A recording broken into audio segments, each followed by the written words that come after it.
Greetings, ladies and germs. Hello, everybody. So nice to see ya. My name's Dustin Cormier.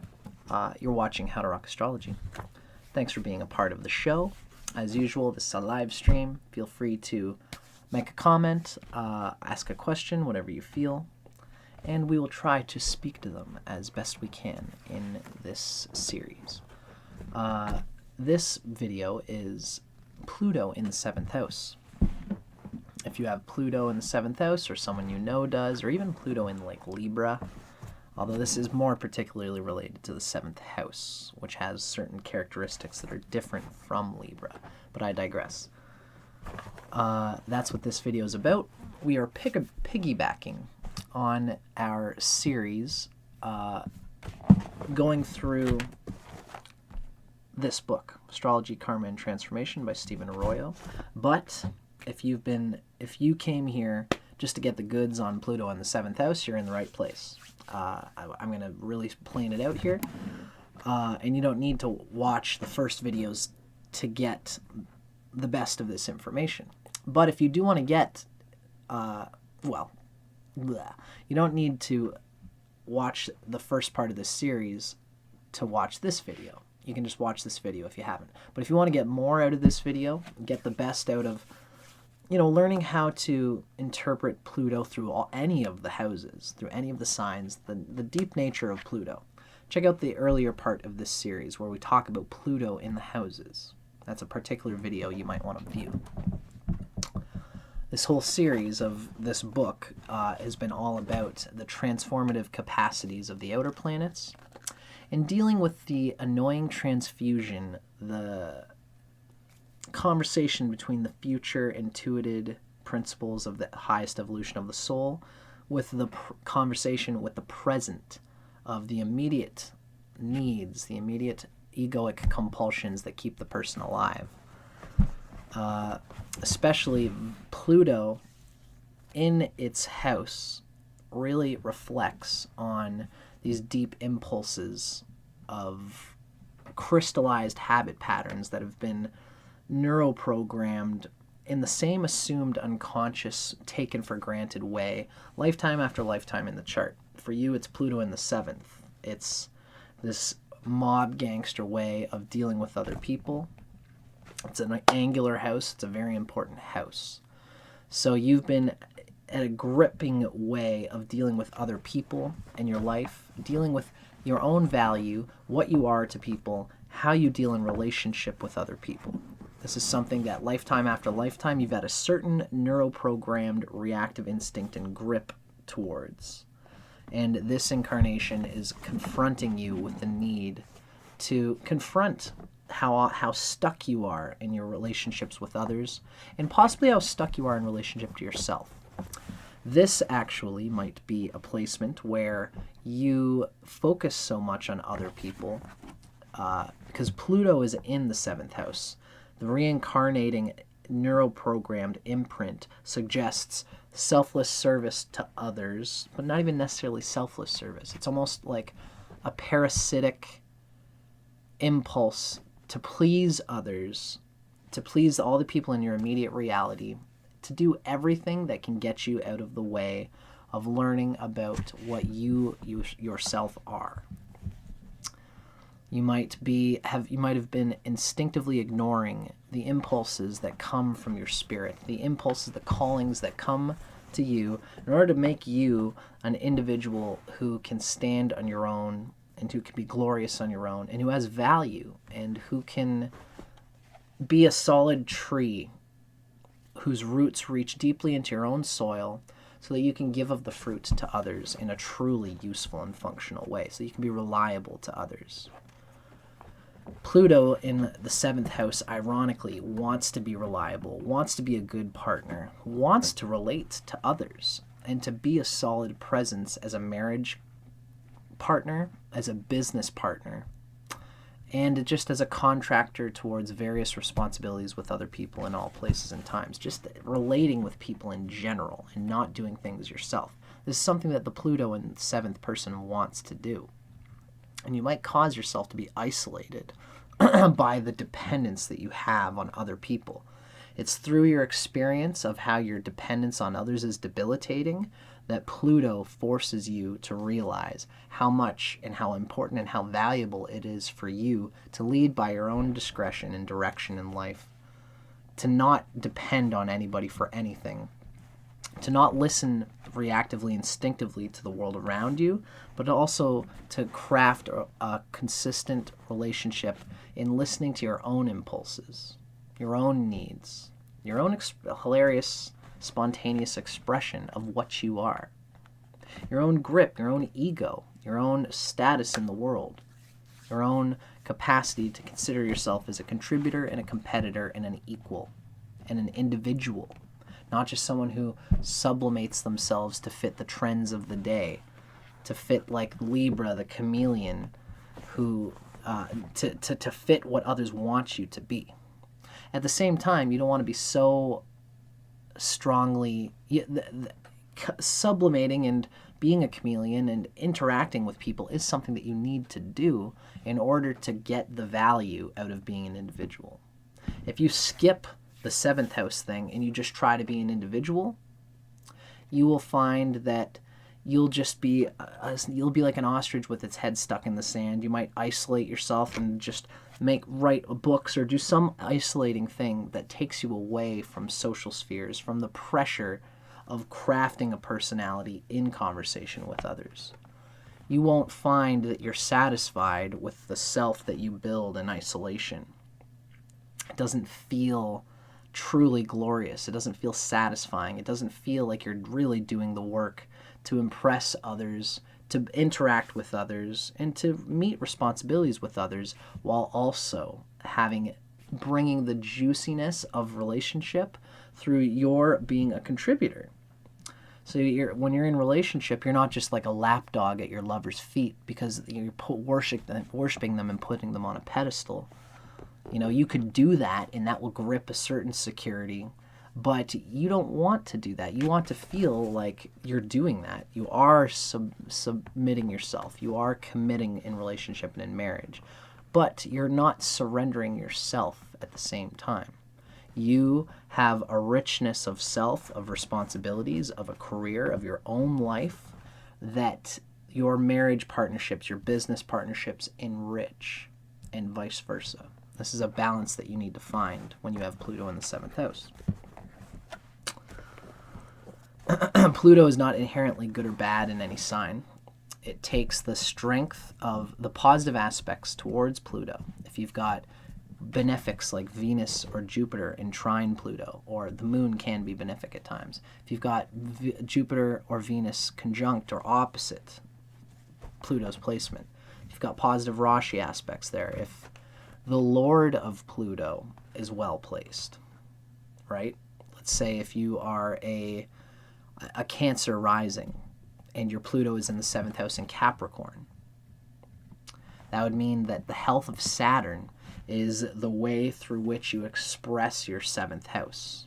And if you don't have a proper channel for that Saturn, if you don't find ways to conscript in a Saturnian way, in a responsible, practical, functional, materialistic way involving a job and a career with other people, if that doesn't help you to ground the relationship of your marriage, because that's what you need to use in order to employ your seventh house. And if your Saturn is in like Aries and it's like got aspects from Mars and the Sun, and it's shamed from Mars or the Sun, or it's got any kind of ill aspect to any outer planet or any sort of planet, if that seventh lord, if the planet that rules the house that Pluto's in is ill aspected, if it's in an evil house, the 6th, the 8th, the 12th, the 11th, not the 11th so much, but if the dispositor of Pluto's sign is not well placed, then the Pluto won't have a channel through which to express these compulsive desires, to feel valuable in marriage and in relationship and in partnership, and to feel capable and competent in any sort of relationship exchange.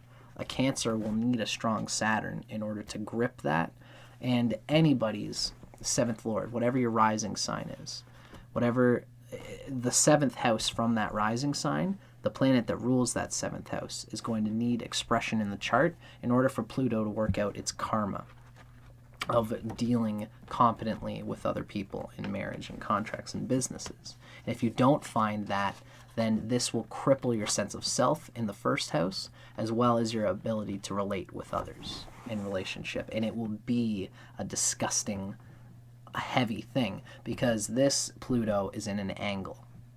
This is like an open door in an airplane, and it's sucking everything into it, or it's sucking the other way. It's sucking opportunities for Pluto to express itself. Everything you do, you could isolate yourself in the furthest ramparts of the Himalayan mountains and go up in a mountain and meditate. But as soon as you go out and figure out a way of how to buy cheese from the shopkeep at the bottom of the mountain, you're going to be dealing with this energy, and you will never be able to escape it.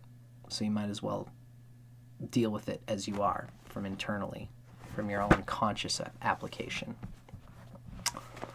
So I've already spoken a lot to this one because the seventh house is an angular house and it's an important one. So let's get a reading of Pluto in the seventh house from Astrology, Karma, and Transformation by Stephen Arroyo.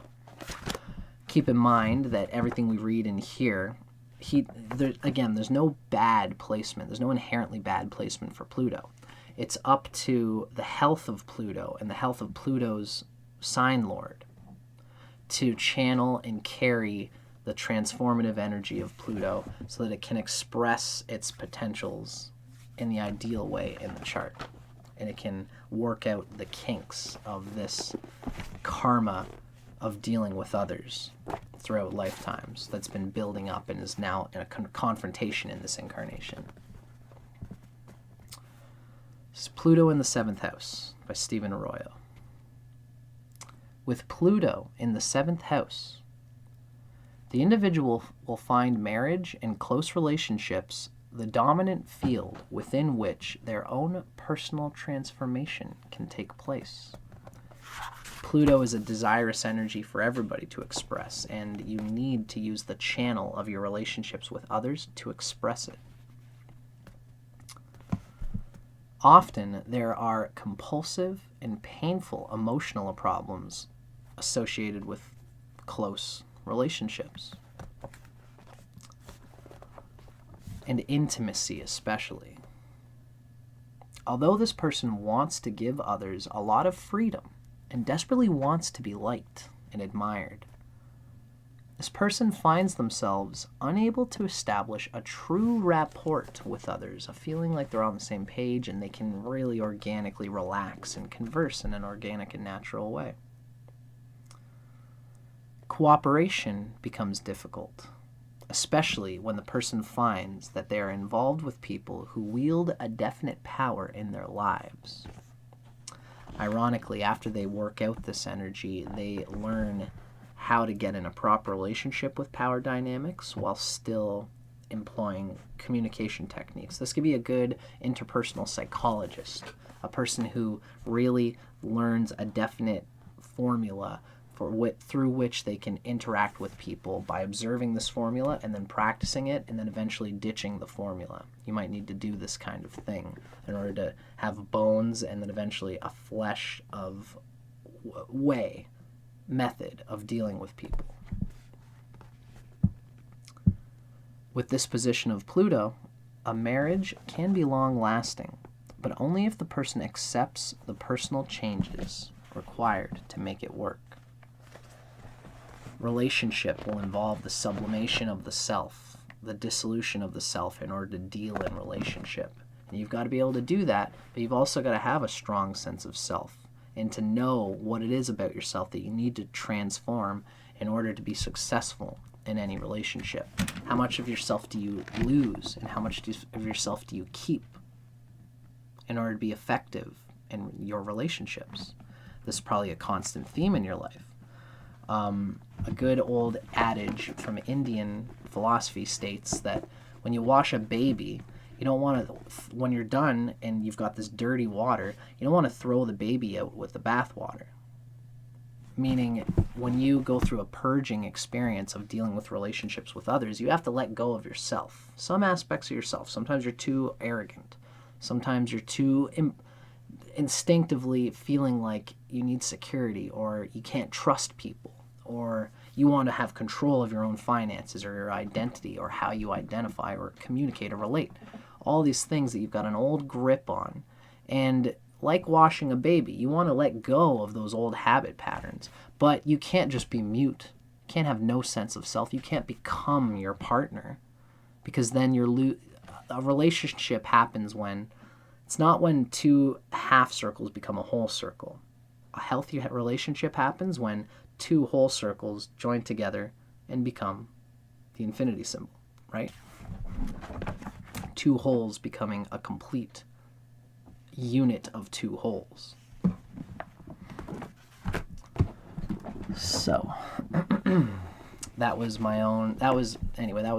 Stephen Arroyo talking about Pluto in the 7th. Now let's hear it from Astrology, a Cosmic Science.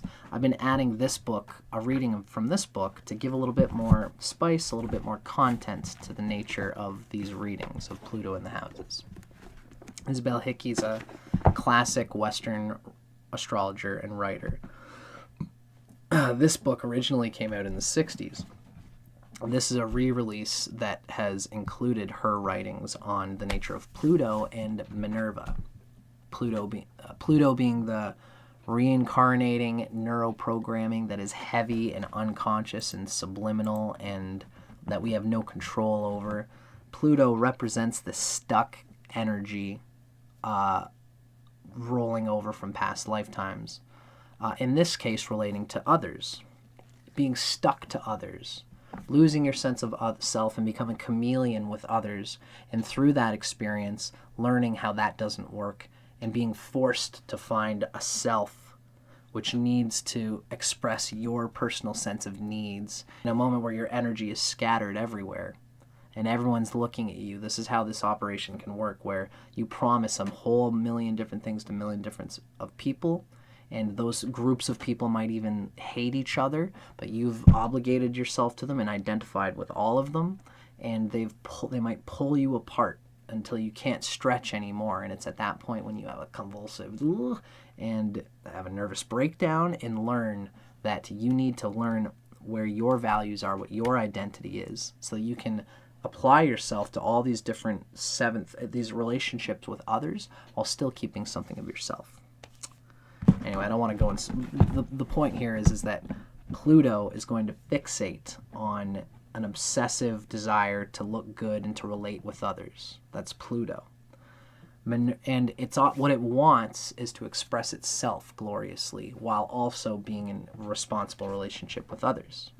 Minerva happens when the self that you are complements the identity that you've figured out and firmed with each individual relationship that you have in your life. So that there's a self that permeates them all, but can still transform to fit each one. That's when Minerva is finding an integrated whole between the divided parts. So Minerva is the language that that Isabel Hickey uses for the positive expression of any potential Pluto unfoldment. So let's hear what she says. This is a Pluto in the 7th house. The 7th house represents relationships in the outer world and how others react to the individual. The most personal of relationships is marriage. Pluto has a purging effect in any house of the birth chart, but its effect is particularly strong here in this house, the 7th house. Pluto is a very impersonal energy. It's mob, transgenerational energies fluctuating, cultural identities and realities which the self has to experience. It's a long game, heavy generational karma. It's an impersonal energy in an area where personal attachments are very strong. 7th house is deeply attachment to desire. It's ruled by Venus, right? Our own personal sense of it's fulfillment coming from others. Pluto can be addicted to the sweetness of Venus through the 7th house. Almost to the point where they'll sacrifice themselves just to get that sweetness of relationship, of what we desire through our heart with others. So it's difficult for this person possibly to have a close and strongly emotional relationship because they don't trust their own attachment power. They don't want to attach to anybody because they know that once they attach to someone, they lose themselves in it. But an uninvolvement where personalities are concerned and a deep dedication to love as a principle is the lesson Pluto brings in this house. An uninvolvement where personalities are concerned. That's a deep... I'm going to say that again. An uninvolvement where personalities are concerned and a deep dedication to love as a principle is the lesson Pluto brings to this house. Very psychedelic. Personalities, Pluto engagement is bound to have ugly parts, frustrated parts. You have to let go of the tension that you build with your lover and trust that your lover loves you despite knowing that you can be a little awkward in this place. If your lover really trusts you and loves you, they will hold the space for you to get through those tense moments and still give you the love that you need. And you'll be able to give them the love sentiment that you want, knowing that they're sacrificing to be with you. Because sometimes you come off in these awkward ways, but this is why love is such a thing, because you might feel embarrassed that I'm sorry that you have to be with me. I'm sorry that you have to go through me being a piece of shit in order to get the love that's out of me. And you know what? If you ever want to leave, you can, because I would understand, because I wouldn't want to go out with me either. If a lover really loves you, they'll say, shush, I love you. That's all you need to hear. And I'm always going to be here for you, no matter how weird you act, because I love you. If you get somebody like that, that's when you can have the space to accept and be vulnerable for the way that you come off and still connect and get what this Pluto thing is trying to get you to do.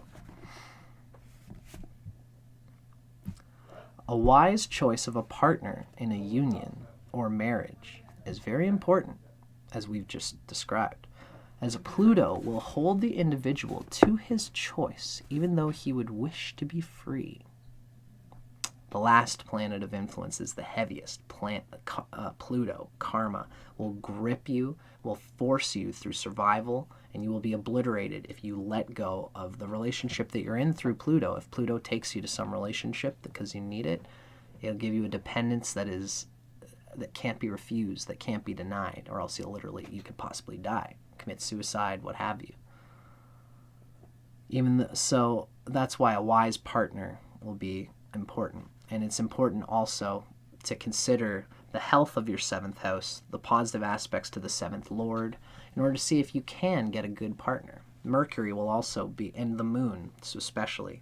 The moon is your capacity to have relationships that are more meaningful than just using people, to get a genuine sense of lovingness.